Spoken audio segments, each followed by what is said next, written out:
Hello and welcome Universe Mode. This is late, but it's Raw, sadly.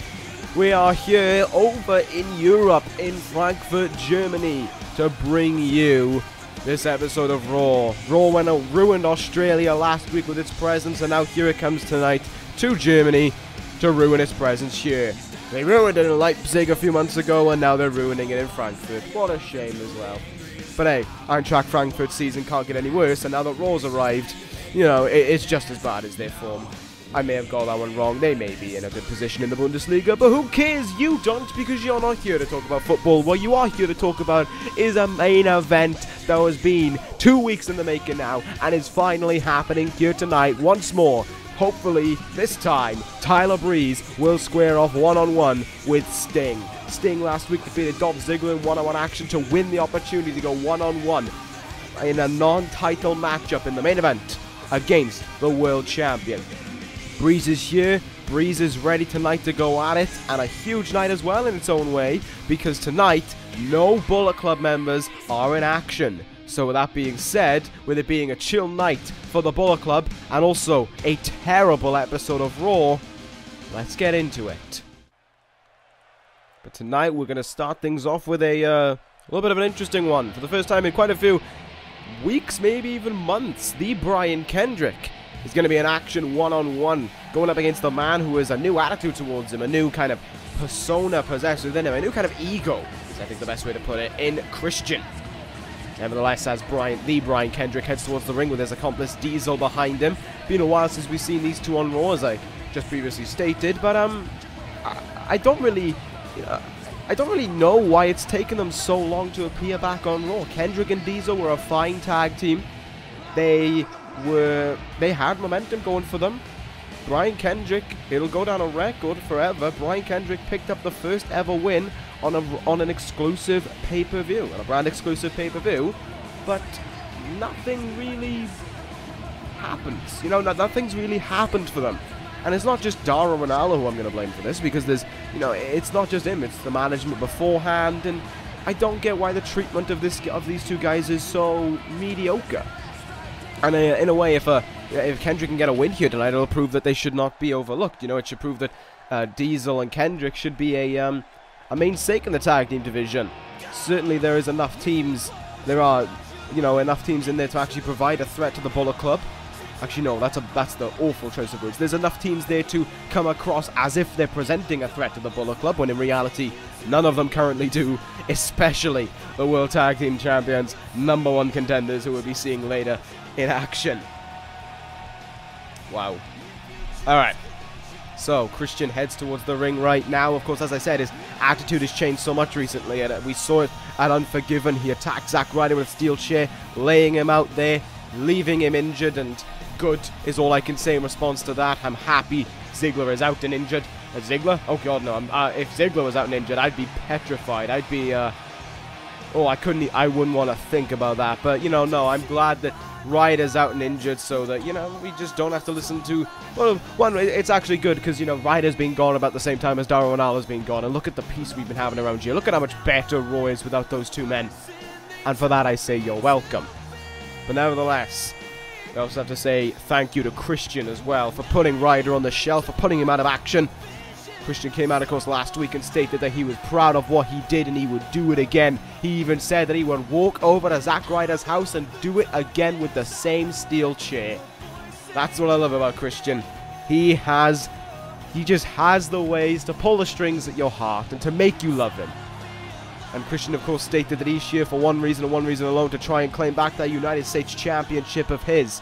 Well, tonight here against Brian Kendrick, if he can get the win over him, it would certainly prove that Christian's ready to be next in line for the United States Championship, following the upcoming pay-per-view matchup that has been signed between Adam Cole, the United States Champion, of course, and Drago.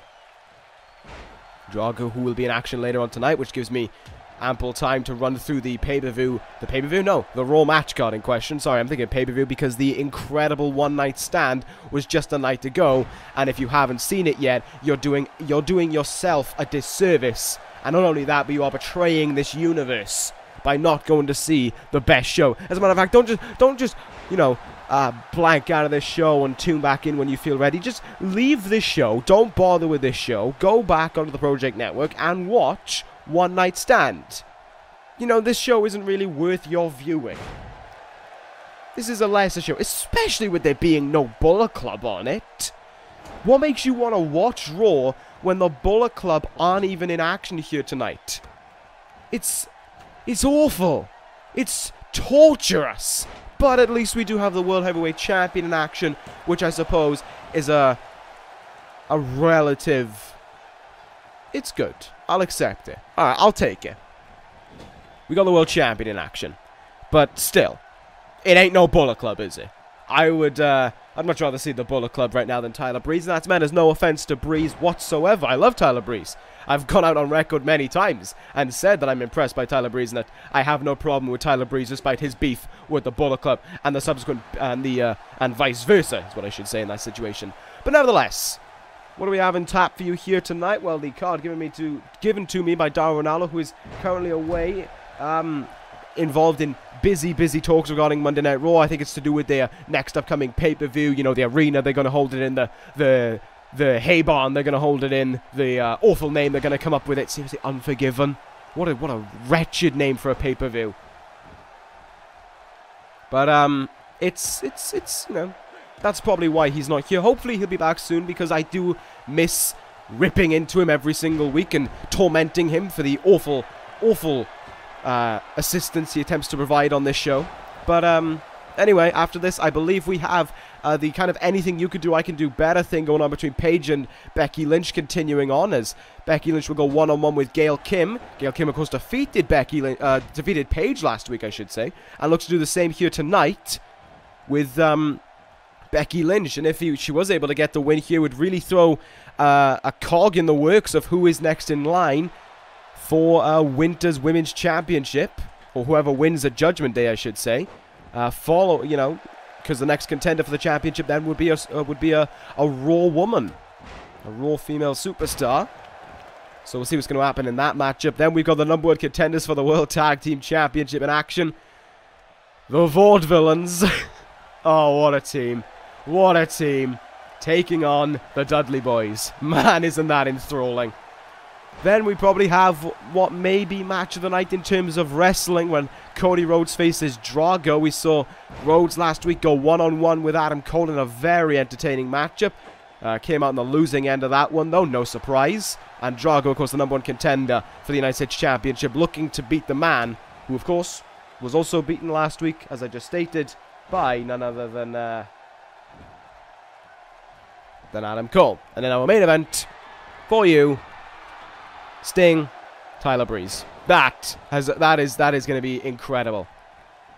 And right now, this matchup been very back and forth between these two men. Kendrick and Christian, kind of neither man able to get a lot of offense in. It's just been kind of back and forth, scrappy kind of offense by both men. You'd expect if Christian wanted to prove that he was not on this roster to be shown as nothing more than a joke. You know, if he wanted to prove that he should be taken seriously, he'd be doing a better job, but he has moved out of the way now of 3 of those attempted shooting star presses by Kendrick. Went to try and spin Kendrick around, maybe. Diesel on the outside, certainly trying to cheer on Brian Kendrick right now. Nice Russian leg sweep counter. Christian in the corner. Know what he may look for here. Kendrick very close to him, though. Spear to Kendrick. Cover here. Will Diesel get involved? Maybe not. And there's 3. Christian wins it. Well, I suppose it's not all about what you do during the match, but the result that is at the end of it. And the result reads, Christian wins, Brian Kendrick loses. The Brian Kendrick finally given another opportunity on Raw, and he's kind of squandered his chance there. Christian walks away with the win. Good job for Christian to be fair there, and he continues to build momentum here. That win over Kendrick, you know, not as sweet as the mark he left on Zack Ryder, the injury he left on Zack Ryder as well, but you know, these things happen. So there we have it, another win for Christian, and it begs the question, what will happen for Christian in the next few weeks? What will happen to Christian coming out of the next Raw exclusive pay-per-view? Will he be the number one contender for the United States Championship? We'll find out in due time, but right now, it's a rematch actually from Gail Kim's debut in this universe. It's Becky Lynch versus Gail Kim.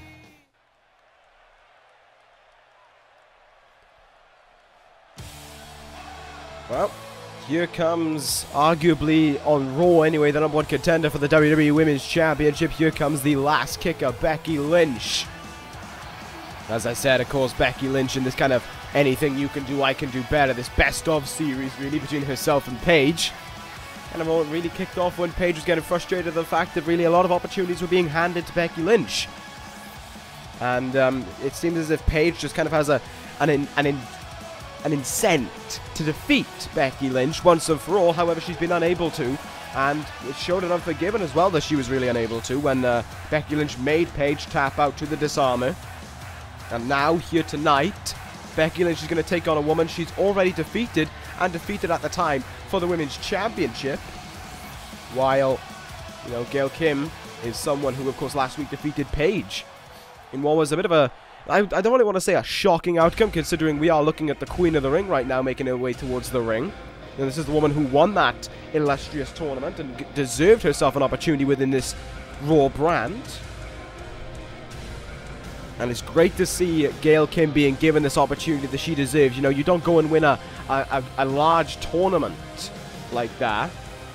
You know, the whole way that Gail Kim had to fight her way to get on this roster, and then the only time we saw her was her taking on Becky Lynch, and then she lost that opportunity. It's great to see her being given these more opportunities, and I got to give Dar Ronaldo credit for that. Though what I won't give him credit for is how the fact that he's kept the Bullet Club off this card when he realizes that's where all his money is, that's where all his ratings are. But you know what? I assume all these people here in Frankfurt right now are tremendously disappointed. I'm surprised actually this many people are still in the arena. Why is that person walking down the stairs? They can walk back, they can walk up the stairs and through the exit if they want to leave the arena. It's not that difficult, to be fair, mate. Alright, here we go. This matchup underway, and as I said, if Gail Kim gets the win here, this really puts into question who is the #1 contender on Raw for the Women's Championship. Who will be next to challenge either Bayley or Winter for that title? Of course, all depending on who wins at Judgment Day in just, well, about 2 weeks' time right now. Probably will be about 2 weeks' time considering the current upload schedule. Gail Kim doing a nice job here, though, right at the start of getting an upper hand on Becky Lynch. To the flying forearm in the corner, unsuccessful. Becky Lynch going to work on the arm, and oh, speak of it, here comes Paige. Paige getting involved now at ringside, and this may throw a spanner in the works to Becky Lynch's game plan. But the question is, actually, who is Paige aligned with right now? Who is she kind of siding with in amongst all this? Does she want to side with Gail Kim? Does she want to side with the woman who beat her last week? She's not siding with Becky under no circumstance. Or would she side with Becky? Because they have a common goal right now. Almost to try and prevent Gail Kim from getting involved in the scenario of trying to find out who the next #1 contender for the Women's Championship is. Look at the strength, though, of Becky Lynch. Incredible work there. Hit that Bexplex. Very interesting to see what Paige is doing at ringside. Keeping kind of out of view, though, at least. Becky Lynch going to try and look for something on the arm there. Gail Kim able to get out of it. And beautiful German suplex there. I don't actually know if Becky Lynch is aware of if Paige is at ringside yet or not. Gail Kim certainly hasn't been distracted by her. And from the looks of things, every move Gail Kim hits. Oh, what a kick in the face there. And oh, Becky Lynch almost on the way out, kicked right into Paige. Paige moves out of the way, and Becky Lynch may still be not aware that she's at ringside. Back suplex to Kim right there. Gail Kim right now, they're off to a very, very strong start, doing everything she can to keep Becky Lynch at bay. Nice slip out there by Lynch into a gorgeous German suplex. Becky Lynch, when it comes to being, when it comes to the women on Raw, is kind of the master of the suplex, really. She knows how to really put a hurting on her opponent, and of course how to soften up that arm. I would argue the disarmer when it comes to all the women on SmackDown, on Raw, I should say, is probably the most devastating submission. Should be the figure 8 when you look at it, but Charlotte just unable to get the method that she needs with it, and of course, to my knowledge, I don't think Maria has one. Of course, there are still, numerous other women on the Raw roster right now, but it seems as if Becky and Paige has been the main focus, and Gail Kim may slip her way through the slip her way into it if she can get a win here tonight against Becky, though that may not be the case. Backsploder, backsplex. Becky in position right now, looking for the disarmer. No, definitely not the disarmer, whatever that was. Gail Kim reverses. Oh, hefty German suplex there. Did you see Paige there cheering that one on? Paige really wants to affect Becky within this matchup. She should provide some kind of distraction. She should get the referee's attention. She should really try and just put Becky Lynch off. Because right now, I think Lynch knows she's at ringside, but isn't doing anything to stop it. Into the corner here, once again, goes Becky Lynch, flying forearm there by Gail Kim. How will the Queen of the Ring look to capitalize here? Well, it looks as if she was trying to send Becky into the ropes there. That didn't happen. Becky Lynch sent to the outside, and Paige backs up slightly. She has just got her eyes locked on the woman she is currently far from a fan of.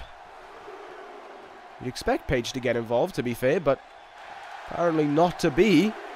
Paige is just standing there, staring at Becky right now. I think Becky made eye contact with her. She knows she's there, but she's trying not to be fazed by it. I honestly think that in some way or another, Becky Lynch is currently a little bit stunned by what she's laying eyes on. Becky trying to get herself back in this matchup right now. There's a clothesline by Becky. Can she unload you? With some offense, drop kick, sidestepped by Kim. Very nicely sidestepped as well, though she missed that opportunity to capitalize. But she's out of the way again. Oh, there's that drop kick in the face. And Gail Kim retreats to the outside for a second. And look at this, she's... Wait, oh, okay. Paige is a little bit of conversation right now with Gail Kim. And Becky Lynch is watching on. Perhaps Paige there giving some assistance to Gail Kim. Perhaps telling her a method she could use for success, and it may have worked to her advantage. Gail Kim, roll up on Becky. Can she get a shock win here? There's two. No, Becky reverses into a cover of her own. There's one. And never mind. Gail Kim gets her way out of it at a count of one. Gail Kim unable to capitalize there, and Paige trying to look for maybe a way to distract Becky. If she just swept her arm out right there, she'd be able to cause a pretty significant distraction. In the corner now. Bexplex in the corner. Here we go. Gail Kim's body crashing into that turnbuckle. But once more, Paige just kind of stands there. But Becky Lynch is feeling the effects of this matchup, and I think she's feeling some kind of problem with Paige at ringside. It's almost like it's a little bit of a distraction on it, but it's not stopping her from locking this in. Disarmer on Kim. Disarmer on Gail Kim. Paige providing no distraction. She may have talked to Kim just a moment ago on the outside, but it doesn't seem as if under no circumstances whatsoever is Gail Kim getting helped by Paige.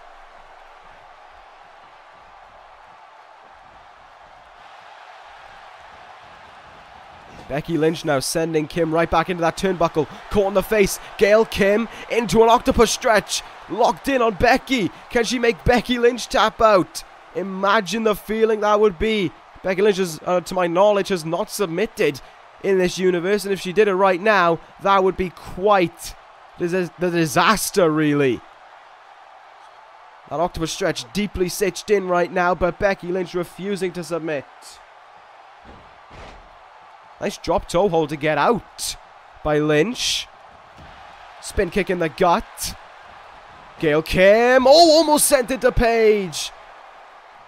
And look at that. Look at the assistance Paige is providing here. Helping Gail Kim up to her feet and now work to her advantage. Kim able to get a quick move on Becky there and send him into the ring. Gail Kim now bringing her in for the eat defeat onto Becky Lynch. Will this be a huge moment for Gail Kim? Can she pick up a pinfall win over the former women's champion? Kim turns her over, hooks the leg on Becky for 1, 2, 3. It is. Whoa! That is a monumental win for Gail Kim. And I think, in most part, Paige is to thank for that. While she may not have got involved physically with Becky Lynch, mentally, I think she affected the last kicker. Paige is cheering on the performance of Gail Kim right now and her win on top of that, but I think Paige is the majority reason as to why Gail Kim is your winner. If it wasn't, I don't think if we didn't see Paige at ringside, I honestly think Gail Kim would have either struggled or would have been unable to get the win. Paige was the difference maker in that one, but this has thrown a real spanner in the works, really. Gail Kim, Paige, Becky Lynch, all three of those women really wanted that shot at Winter, and now, all of a sudden, you know, with Gail Kim being added into it, this makes the situation a little bit more wide open. Perhaps some other Raw Women's talent will try and get themselves involved. Who knows? But congratulations to Kim there for picking up one of the only pinfall wins I think we've seen in this universe. Well, since the return of the women. Becky Lynch has hardly lost, so congratulations for Gail Kim to pick up that win. But we're going to move on to our next match as the #1 contenders for the World Tag Team titles. The Vaudevillains take on the Dudleys. I'm so interested. I'm so excited. I just can't hide it. I think I'm about to lose the will to live, and I think I like it. It's the Vaudevillains versus the Dudleys. Of all the teams we could have seen in action to take on the Vaudevillains, the Dudleys. Let's just put a few things into the situation, okay? I realize I'm repeating my words or I'm mumbling over them quite a lot. That's because this show has officially killed my brain. It's killed my brain. How of all the matches you can put on, especially overseas, where there is a need to grow our audience, your decision is the #1 contenders for the tag team titles, which is perfect. Of course, we all know how great the Vaudevillains are. But the Dudleys? Seriously? We saw Michael Bennett and Marty Scurll side by side with one another last week on Raw. And you shove the Dudleys after them? Daro, what are you thinking? Are you trying to push people away? Are you trying to tell people go and watch One Night Stand? You're giving me a free promotion right here by telling me, you're just advertising how great ECW is. You have the Vaudevillains versus the Dudleys. Over on ECW, we have DIY versus the Dirty Heels. We have the Authors of Pain going around destroying everyone. We have the Four Horsemen. But no. Let's watch the Vaudevillains. Well, we should obviously always watch the Vaudevillains. I mean, come on, they're the #1 contenders to the World Tag Team titles. They're the biggest threat the Bullet Club's ever seen. But the Dudleys. Ugh.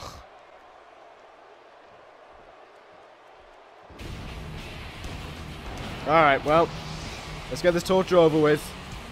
Here come the Dudleys. They haven't won a match since they came to Raw. They are so shit. I literally don't see how they're still contracted. Where's Bennett and Scurll? I would like anything but these two. I fucking hate these two. Fuck off, fuck off, fuck off, fuck off. And it's not just like I hate the Dudleys because, you know, they literally have no purpose of being here anymore. They were once World Tag Team Champions. They lost the titles. Now they're awful. Can we just no, please? Well, we'll see. We'll see what's going to happen between these two teams. One of which is, of course, one of the greatest teams in the world and could genuinely be the next World Tag Team Champions. The other ones are the Dudleys. You know, I think when it comes to proving themselves as World Tag Team Champions, I really think the Bullet Club have come above and beyond in proving that they deserve those tag team titles. They are willing to, they are fighting champions. They are almost the epitome of being a fighting champion. I mean, look at these two men. One has an incredible twiddly mustache, and one has cut hair at one side and hair flowing through the other side. Do you know who else has that kind of hairstyle? Shinsuke Nakamura. And do you know what I look at when I see Simon Gotch? Shinsuke Nakamura 2.0. That's what I see. I see Shinsuke Nakamura, but someone's tweaked with him, amplified him, made him 10 times better, and we've got Shinsuke Nakamura 2.0. We've got Simon Gotch. When I look at Aiden English, he's as pale as, he's as pale as Sheamus. But you know what Sheamus is? He's a former world champion. He's someone who leaves his mark on opponents, be it through a post-match attack or be it through the hard-hitting style that he represents in his matches. Good God, Shinsuke Nakamura and Sheamus here on Raw, and they're next in line for the Bullet Club. How are Anderson and Gallows going to be able to survive? You've got two former world champions gunning for you. Well, those are just the names. Think of the abilities that both those men possess. How is anyone going to stand up to this team? Nakamura tagged in now. Alright, well, I should probably say Simon Gotch, actually. That's really insulting to call Shinsuke Nakamura 2.0. To just call him Nakamura. I mean, Nakamura wakes up in the morning and wishes he was Simon Gotch. The Bullet Club, I imagine, are studying this long and hard. All four members are there, watching, taking notes, putting it up. They must have so many boards set up everywhere, just thinking, how can they break down these two men? What are their weaknesses? Do they even have weaknesses? Can they find these weaknesses? I'd love to see them try. I mean, you see Devon Dudley, they give him a punch. Oh, he gave him a punch. But look at that. He's right back up to his feet, and he's going to deliver a move 10 times harder than that punch could have a wish of dreaming to be. Devon Dudley spinning uppercut. That means nothing. That's irrelevant. That doesn't even look like it hurt.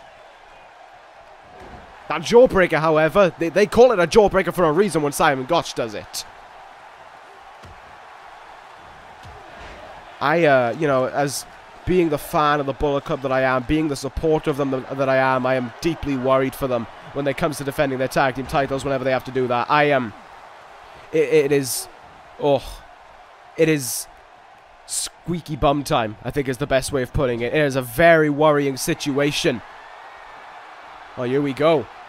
Look at this. This may be the move that wins the Vaudevillains the tag team titles when they face the Bullet Club. That may do it. That may do it on the night. Will it do it against the Dudleys? It will. Devon didn't even get a tag in. This is one of the most dangerous teams the world could ever present. These two men, ladies and gentlemen, have all that it takes to become your next World Tag Team Champions. Look out. The Vaudevillains are about, and they're not here to play games. They're not here to have fun. They are here to break necks. They are here to take away your soul. They are here to do what the Brood can't even do. They are here to win the World Tag Team Championships. The Bullet Club have been phenomenal World Tag Team Champions, but their reign may be over. These two men, I mean, they just dismantled the Dudleys, and we all know how incredible the Dudleys are. We all know that even a rat could beat the Dudleys, but the Dudleys are amazing. Ladies and gentlemen, fear the Vaudevillains. I can't think of a team that could possibly take these guys out.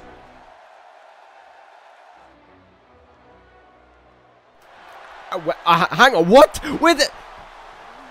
Oh, good God. I was speaking of their names throughout the match, and now they're here. Skull and Bennett must have jumped over the barricade, and I've got a cheap shot on Simon Gotch. They must have blindsided Aiden English along the lines, but Simon Gotch is in a 2-on-1 scenario right now and is trying to fight back against these two men. These two men who recently aligned with one another.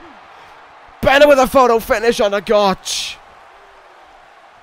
I have no idea where these two men just came from, but there must be some kind of frustration towards them being towards them being almost ignored in that triple threat match for the Bullet Club choosing to pick the Vaudevillains as their number one contenders and not these two men.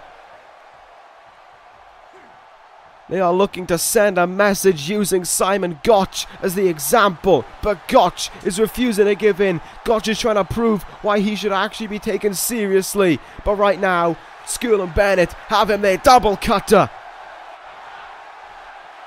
And they are totally loving the damage they're inflicting right now. And it's not done yet. It doesn't look like it's done. Oh, good God, what does Marty Skrull have in mind on that announce table? The villain looking to leave an indefinite impact onto... Oh, good God! Yep, that is one way to deal with it. That is one way to handle leaving an impact. A brain buster right through the table. Oh, good God. And now back in the ring we go, but it doesn't look like Skrull and Bennett are done yet. They've destroyed an announce table with this guy. He can't stand. Gotch is out on his own 2 feet. Oh, good. Well, there's a Rainmaker of all things. But Bennett wants to deliver the final blow. Bennett wants to put Gotch and the Vaudevillains out of commission permanently and prove why it should be these 2 men going after the Bullet Club.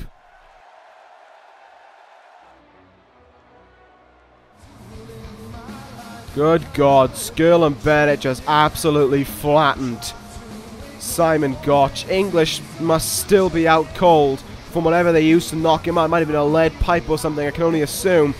But these 2 men look undoubtedly proud of what they just accomplished.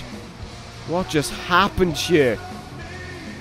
I'm stunned. But I suppose if that's one way to prove that you deserve that shot to the championship, then you've got to take it. Skrull and Bennett putting themselves on notice. The Bullet Club, I think I'm going to have to pay attention to these 2 guys, and I think the Vaudevillains, well, they are out of it. Their chance at a tag team title opportunity is gone. All thanks to these 2 men. Wow. What else can happen here on tonight's Raw? I mean, certainly seeing perhaps the darkest side possible. Let's see what else can happen.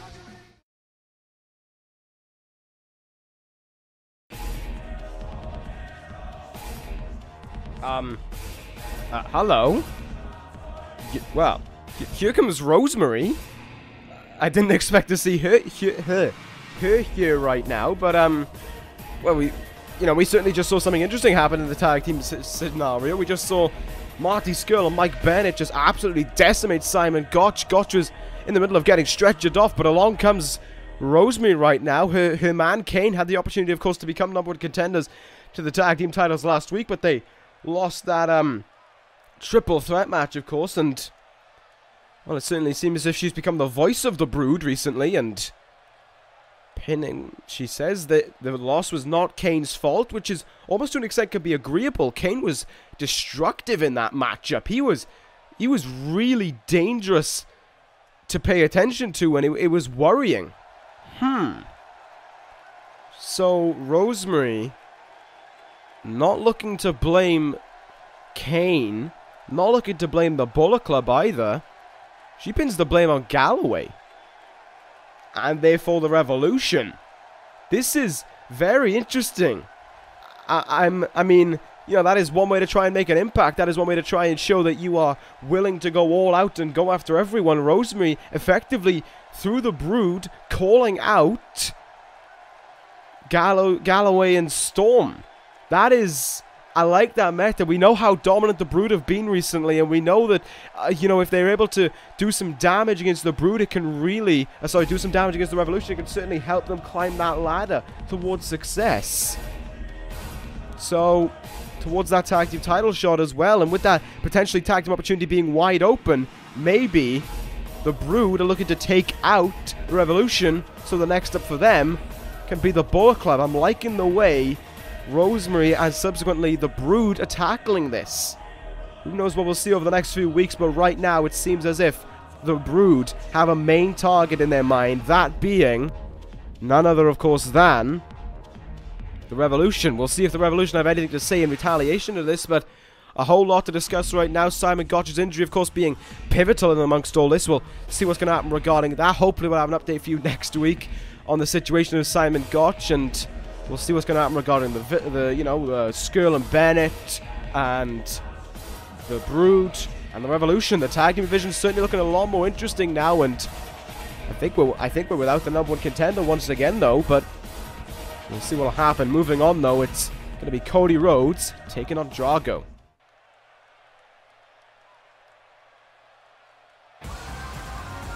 All right, well, here we go. what potentially could be the match of the night on its way. Cody Rhodes facing Drago. I mean, saw Cody Rhodes last week once again prove to us all why he is one of Raw's biggest assets, why he is still a huge name in this universe with the kind of match that he put forth with Adam Cole. It seemed as if at a point Adam Cole was to be beaten by Rhodes, but Adam Cole proved to us all why he is one of the best wrestlers on Raw right now. It was absolutely incredible by Adam Cole to pick up the win in a situation where it looked like he should have lost, but Rhodes ever so humble in defeat as well. I think Rhodes is aware of, you know, despite how the Bullet Club act, despite how great the Bullet Club are, you know, at the end of it all, it's 4 talented wrestlers. At the, you know, when it comes to that ring, they don't use underhanded tactics to get the win more often than not. And the, you know, the tremendous wrestling was demonstrated by Cole in that matchup. At the end of the day, he didn't win with a steel chair shot like we see from other people who represent the arrogance that the Bullet Club present. He won plain and simple with a wrestling move and pinned him 1, 2, 3. It was a very entertaining matchup, but nevertheless, here comes the #1 contender for the United States Championship. Here comes Drago. I've talked about how Drago will rely upon his speed and his quickness to try and overthrow Adam Cole for the United States Championship, how he needs to use those quicker legs of his, how he needs to spring around the ring, because Cole's kind of style, despite him being a quick wrestler, is that slow offense. He likes to draw, he likes to drain out the match. He looks to almost wrestle like Randy Orton would. So it makes it a little bit more interesting to see how those two minds will meet. Drago, I would assume was paying very close attention to that matchup and has got a variety of, you know, notes really within his mind. He's studied the tapes. He's got key assets that we see from Cole in the majority of matches. You know, what Cole is most likely to slip up on, where Cole goes wrong, and maybe Drago can use him to his success on the night to try and win that United States Championship. But right now, he's got to take on a former world champion in Cody Rhodes. Rhodes, to my knowledge, still yet... Yeah, he's wrestled 2 matches so far on Raw. Still yet to pick up a win, which is a real shame, really. But then again, he has been involved in 2 big-time matches in a way. That Fatal 4-Way to determine the #1 contender for the World Heavyweight Championship heading into Unforgiven, which was won by the most boring person alive, and a man I'm still very glad we haven't seen since then. And, of course, last week losing to Adam Cole. So those losses can kind of be expected. They can kind of be agreed with. One was a multi-man match, and the other one was up against one of the, you know, one of the most fluid wrestlers there is right now. But tonight he may be able to secure a win over Drago. He didn't fall to that super kick right there. That was very entertaining. That was not entertaining. That was very... showed the strength that Cody Rhodes possesses there. Super kick right in the jaw by the #1 contender to the United States Championship. Gotta think, if Rhodes is able to beat Drago, what does that say about Drago? He loses to someone who the United States Champion defeated. Kind of shows Drago as a potential weakness. And like we saw earlier in the night with the Women's Championship, with the Women's Division, a 3rd man thrown into the mix really kind of, or a 3rd woman in the case of the Women's Division, but in this scenario, a 3rd man thrown into the mix really just changes everything up and can cause a problem and may cause Adam Cole to become a little bit uneasy. But then again, Adam Cole did win that United States Championship in a Fatal 4-Way match, so maybe the numbers game is not something that affects Adam Cole, but something he can use to his advantage.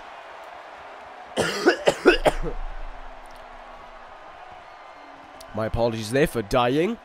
I know that my commentary will always grace you, no matter... And is always, you know, the best commentary there is. I mean, well, hell, there's no one here right now, so not only would I win by default, but if Darwin Allo was here, I'd win by a commanding lead as well. Crucifix there by Drago, which forces Rhodes to the outside, back in for a moment. Very respectful there by Rhodes, though. You didn't see him try and get a sneak attack on Drago. But Rhodes here, oh, sit-out powerbomb as a reversal for that Hurricanrana. Once more, Rhodes just trying to use his experience and use the tactics that he's picked up over the years to his advantage here to try and beat the #1 contender. Drago may be in a little bit of trouble right now. Rhodes is completely and utterly having his way with him. I spoke too soon there. DDT. And Rhodes goes back down. Once again, though, Rhodes going to resort to rolling outside of the ring. Catch another breather here. Drago, though, really going right at him and leaping into that clothesline there. Rhodes really put it all on the line, considering he collided into the steel steps as well. Rhodes now back in the ring. Drago still down on the outside. What's Cody Rhodes going to do here? He's not going to do anything, actually. He's only going to go up to the second rope. No, now he's going to go up to the top rope. Perhaps looking to drop a nice surprise down onto Drago when he turns around. Double axe handle. I'm not too sure what Drago was looking at there. It was almost as if he was completely distracted by Rhodes and just didn't bother to pay attention to the fact that Cody Rhodes was above him and went to fly like he is again. Elbow drop on the head. Rhodes really delivering it now, but Drago able to fight back here and get a counter going. Drago this time gets the Hurricanrana. A little bit too quick for Cody. Nice little kip up there. Very fancy there as Rhodes is about to get up to his feet. DDT'd right back down. And now Drago looking to fight back. Double clothesline. Ducks Cody's attempted clothesline and catches him with a huge super kick there. Saw the force in that one. Drago trying to turn the match back into his favor. Oh, spinning kick there into the face. Going onto the second rope there to get a little bit of taunting going. That's almost an Adam Cole move. A little bit of arrogance being shown there, and that may have cost him. Rhodes back up to his feet here, but Rhodes in trouble. Brought through, single leg Boston Crab. However, Cody Rhodes, awkward position for Drago to put him in. Rhodes just a little bit too tall. Was able to get to the ropes. Look at this though by Drago, right back to it, using his own momentum there to his advantage. He's doing a great job right now at trying to hold off Cody Rhodes. Trying to get a sufficient win over the former world champion, but Rhodes has other things in mind. Crossroads to Drago. The number one contender may be in trouble here. Caught him a beauty. Crossroads, and Cody may walk out with a good win here. There's one. There's two. There isn't three. Referee saying Drago's shoulder got up at 2. I didn't see it, but I guess the only person who did see it was the referee. We've got to go with a decision. Crucifix as I choke on my own spit. Jesus.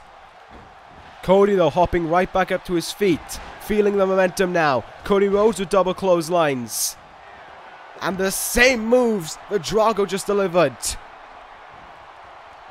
A very kind of anything you can do, I can do better vibe to that one there. Drago now looking for a suplex. Looking for some hang time on it. Took too long. Paid for it. Rhodes has Drago up in the torch rack position and brings it in for a huge power bomb. Is this going to be a win for Cody? There's 1. There's 2. And there isn't 3.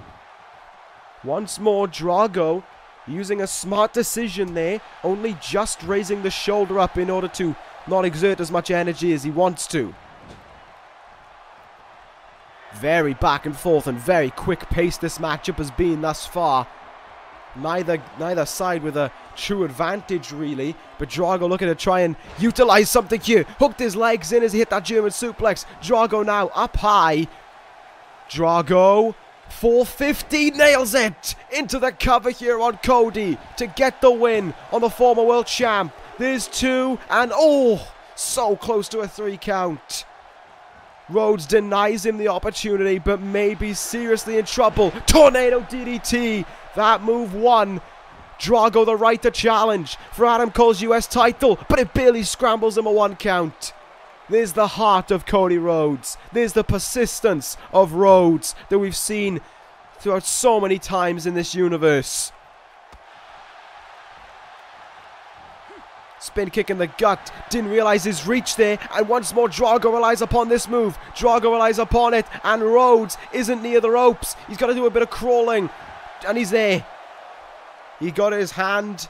He got his hand under the ropes. And the referee there had to call the break.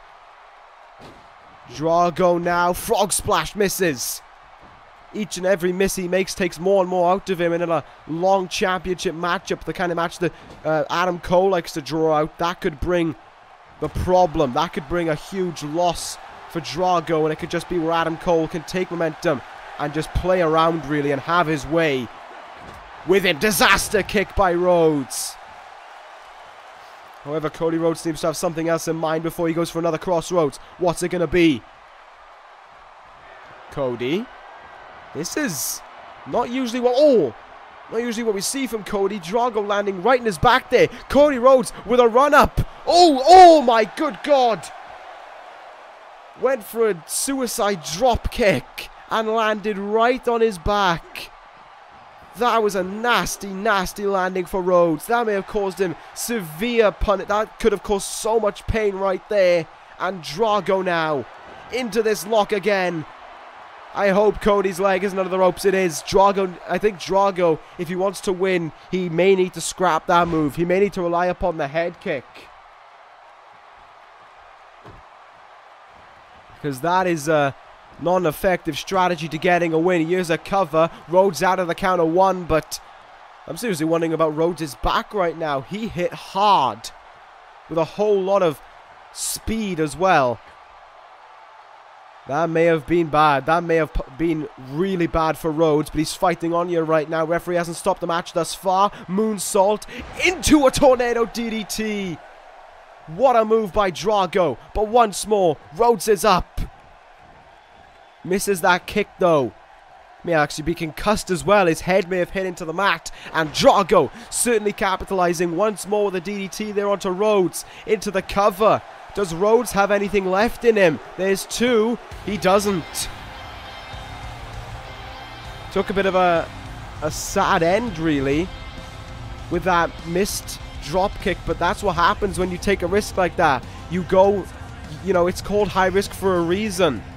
It's called a suicide move for a reason, because you are putting your body on the line in order to try and gain an advantage. That's exactly what Cody Rhodes tried there, misjudged it, and I'll give Drago credit for that timing. That was an incredible awareness of his situation, incredible timing to move out of the way at the last second there was. And if he's able to pull off something like that against Rhodes, what could he pull off against Adam Cole? Could we see a new United States champion? I'm a bit on the fence about it. I still think Cole has what it takes to hang on, but Drago's certainly showing why I have been a fan of his since he made his debut within this universe.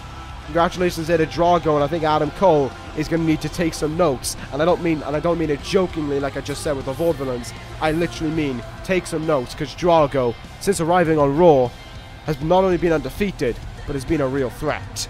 Now though, we head into our main event, a matchup that we have been waiting for 2 weeks, and we finally get to witness. Tyler Breeze versus Sting. Alright. Here we go. Main event time. We have waited so long for this now. We've had to wait an additional 2 weeks for it. But we're finally here. We are finally ready to lay eyes upon this main event. Tyler Breeze versus Sting, the world champion, back after a 2-week hiatus. Well, after a week hiatus really, but it's been 2 weeks since we last seen him. We saw Sting's win over Dolph Ziggler really prove that he is ready to get... Oh no. Oh good God, no. He's here again. Ziggler with that chair. It's almost a repeat of last week. Once more, Ziggler blindsides the world champ. This cannot be happening. Ziggler once more gets a sneak attack on Breeze and is forcing Breeze into the ring to fight. Breeze is putting on this fight right now. He does not want to let Ziggler fall for the second time in a row. But the frustration to losing out to fighting the world champion last week has seemingly got to Dolph Ziggler. Breeze trying to fight back here. Breeze trying to nail whatever strikes he can onto the Grand Slam champion, onto one of the main figures of the Bullet Club. But Ziggler has other things in mind. The referee trying to bring a halt to this, but it is just not happening. Ziggler leaving an impact once more. Sting is not going to come to the aid of this man. Dolph Ziggler is looking to prove that you cannot have a Raw main event without the Bullet Club in it. Once more, Ziggler makes sure the world champion is down on the floor at the end of the show. Ziggler wants in this world title scenario. Ziggler does not want it in any way, shape or form to be it about Sting and Breeze. In Ziggler's mind, it is between the Bullet Club and Breeze. He showed it last week when he super kicked Sting at the end of the show following Sting's win, and he shows it here tonight. The Bullet Club are here to win that world title, and Dolph Ziggler is going to do whatever it takes to win that championship from Breeze and to bring it home to the Bullet Club. What does this mean?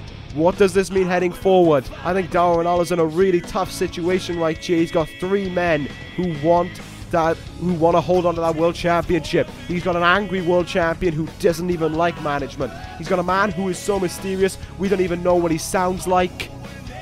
And then we've got Dolph Ziggler, the ever arrogant Dolph Ziggler, who once again leaves this Raw on top at the end of it all. We'll see what's going to happen in the weeks to come, but right now Raw is becoming once again a little bit of a war place, a little bit uneven, but that is what happens when the Bullet Club aren't allowed what is rightfully theirs. That is going to end this episode, Universe. Thank you guys for watching. Take care, guys, and ta-ra.